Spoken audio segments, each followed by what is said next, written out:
Welcome over to Automotive World, everyone. I'm your host, Vinny Mission. We are back, and we have some huge electrification news just in general with the automotive industry right now, specifically with hybrids. We're going to start off, though, with our first story that you're going to see here tonight, and this is really, really big because this is for a huge model.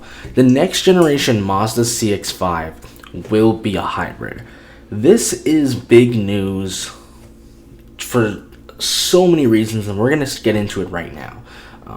We do know right now, even though we did do recently on our Mazda sales, CX5 sales did dip slightly this year from month to month over the CX50. It is still the best-selling vehicle in North America, and it is still one of their most popular vehicles that they sell worldwide. We now know, however, though, Mazda is developing a hybrid powertrain, and it's developed in-house for this vehicle. We don't have any information whether it's going to be a plug-in hybrid system or a traditional mild hybrid system. We don't have any indication on what it's going to be. We do know, obviously, Mazda having, Toyota having a lot of stake in Mazda. Mazda has been using a lot of Toyota technology for a long time. We've seen Mazda do kind of weird, quirky stuff when it comes to very low-range compliance car EVs, very small hybrid systems, rotary range extenders. We've seen that. We haven't really seen Mazda do mild hybrid until recently, especially here in America with the CX90 and the new CX70 coming out. Both of those obviously being with the traditional hybrid system and a plug-in hybrid system. This is a really, really big thing for the CX5 and for so many reasons. Number one being that the CX5, if you look across Mazda's range generally, they use the same engine in almost every car.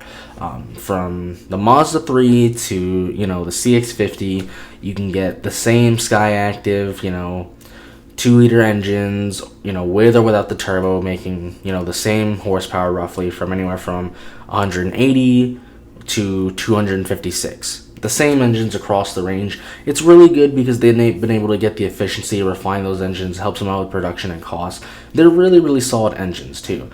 We also see that with the CX90 and the CX70 as well, being you can either get the inline 6 turbo with or without the hybrid, or you can get the 2.5 liter turbo with that plug-in hybrid. But this is really big news because for the CX5, it is still the best-selling vehicle in North America, one of Mazda's best-selling vehicles just worldwide. This would be the first vehicle between the Mazda CX5 and the CX50 and things like the Mazda 3 that would get a hybrid system. And if you saw our video recently on Mazda sales, Mazda's doing phenomenally well. This is going to be a bit interesting though, because especially here in America, we've seen the CX50 and the CX5 when they were both, when the CX50 came in, they were so close to each other. Obviously, the CX50 has a little bit more towing, a little bit more capability, a little bit wider wheelbase, but they were so close to each other. We've been saying forever, how are they going to compete? How are they going to coexist with each other? But sales-wise, Mazda has seemed to have been able to settle and figure out how these two can coexist with each other. This is really, really big news, as this is going to be the first vehicle to get that hybrid system. This is going to, in my opinion, given the way that Mazda works, I think it's a very high likely chance that this will come to the CX5 first and then go to the CX50, the Mazda 3, and the rest of the crew. This being, the first one on the vehicle, though, this is really important because, number one, Mazda owners, especially everywhere in America, not just in California, but Mazda owners are going to be able to buy a hybrid vehicle, especially on a model that's a bestseller and that's relatively you can find quite affordably, not just something like a CX70 or a CX90. This is also interesting because as we don't know whether it's going to be a plug-in hybrid system or a mild hybrid system, we've seen, we know they've been using a lot of Toyota technology. We've seen Mazda has come out with both a plug-in hybrid and a mild hybrid system, so they may even come out with both for the same platform. But while it is very likely to assume the way Mazda works that they would share at some point this specific powertrain across all the vehicles, we don't know if it's going to be based more for fuel efficiency or if it's going to be based more for power. But we also don't know, even though it's likely that Mazda would use this across the Mazda 3 and the CX50, we don't know if they actually are. And I think the CX50 is a great vehicle, wider wheelbase, a little bit more towing. It's got the same great powertrain the CX5 has, really strong engine, good horsepower, great amount of torque. I think though with the CX5 numbers, as we've seen them dip just ever so slightly, even though it is still the best-selling vehicle, it is also possible technically that Mazda could just bring this power plant just to the CX5, and I think that would be really, really interesting because the way I look at it, the CX5 is the smaller, more nimble. It's the more fuel efficient vehicle. It's the one if you don't have too many people, or it's just one or two, maybe three people. If you want a smaller vehicle, just lighter, nimble, just you could almost say a little bit more maybe portable in a way. Not the best way to describe it, but that you buy the CX5. And if you want the CX50, if you need a little bit more leg room, you want a little bit wider wheelbase, maybe do some very mild off-roading, or maybe you want to just tow just ever so slightly. You don't necessarily need a full, a mid-size SUV. You just want something that the CX, something like the CX5 in the same footprint, but just ever so slightly, just like another inch or two. That's where I see the CX50, and I think they've both been able to be settled for a while. They've found their sweet spots, and I think it's also interesting, like I said, with the sales numbers just ever so slightly dipping on the CX5, even though it is still the best-selling vehicle here in North America.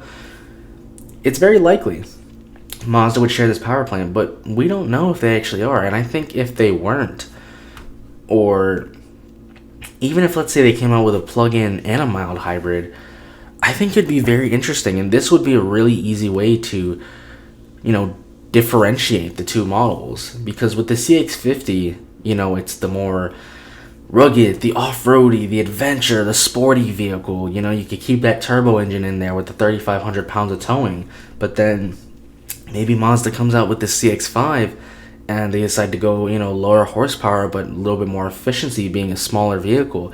I think Mazda either way, no matter what they do, I think it's gonna be a huge success on this vehicle. I think more than likely the way Mazda works, they're probably gonna have this come out on the CX5 first, and then share it across the rest of the models. But I think it is a bit interesting that there is a possibility, if we think about it, Mazda might just say, hey, let's just put this on the CX5. And I think that would be a great way to kind of differentiate, have one be the more economical option and the other one be the more sporty, rugged, playful option, not so much economical. But this is really, really big news, like I said, because generally I personally think in the way Mazda does it, they share their power plants across the entire platform. Definitely, I think if this is going to come out on the CX5, I think it'll come out on all the models. Whether it comes out on the MX5 or not, that's a little bit, to kind of be seen, especially being a sports car with the, with the weight distribution there with the battery. We'll have to see how that works.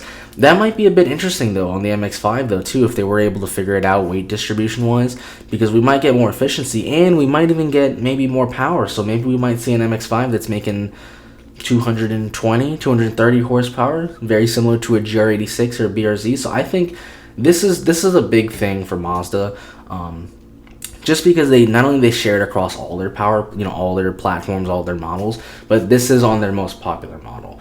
And like I said, unfortunately, we don't have any indication whether it is a plug-in or a traditional hybrid system, but it is big news because we know that they share the Toyota technology, and like I said, they make both a plug-in and a mild hybrid system. So I think it's very possible too we might even see a new CX5, and it might have both of them. Whether we see this we know there's a new electric Mazda 6 in China. Whether we get the Mazda 6 here, we don't know about that, but maybe, who knows, maybe Mazda 6 with the hybrid too back in America. You never know, but that's going to be our story for tonight here.